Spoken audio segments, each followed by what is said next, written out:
Everyone, welcome back to my channel. I hope তোমরা সবাই ভালো আছো। তো আজকে ছিল আমাদের পিকনিক, মানে ফ্যামিলি পিকনিক। তো লোকেশনটা ছিল বিরা হ্যাপি ভ্যালি পার্ক। আর এই যে ওয়াটার পার্কের গেট, তো হয়তো চেনই। আর এই যে এই জিনিসটা না খুব ভালো লাগে পার্কের ভেতরে। আর এই যে টয় ট্রেন দেখছো, এটা না নতুন হয়েছে ওখানে। আর ওই স্লাইডগুলো নতুন হয়েছে, এগুলো আগে কোনোটাই ছিল না আগেরবার যখন এসেছিলাম। আর এইদিকে দেখো দাদাটা গরুটার থেকে পড়ে গেল। এদের বাচ্চা মেয়েটা কমে না। তো তারপরে এই যে আমরা পকোড়া পেয়ে গেছি হাতে, পকোড়া খাওয়ার পরে সোজা চলে গেছিলাম আবার মানে পুরো পার্কটা দেখার জন্য। পুরোটা তো কমপ্লিট করতে পারিনি। আর এখন যেহেতু শীতকাল, তো শীতকালের ফুল তো থাকবেই। আর এদিকে দেখো সবাই বোটিং করছে। তারপরে দুপুরে খাওয়া দাওয়া কমপ্লিট করার পরে আমরা চলে গেছি আমি লাইটিংগুলো দেখার জন্য। তো এগুলো নতুন করেছে, তো এগুলো আগে না দেখিনি।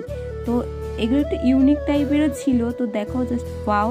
তো ভিডিওটা এইটুকুনি ভালো লাগলে লাইক কমেন্ট শেয়ার করে দিও, সাবস্ক্রাইব করতে ভুলো না। দেখা হচ্ছে নেক্সট অন্য কোনো ভিডিওতে।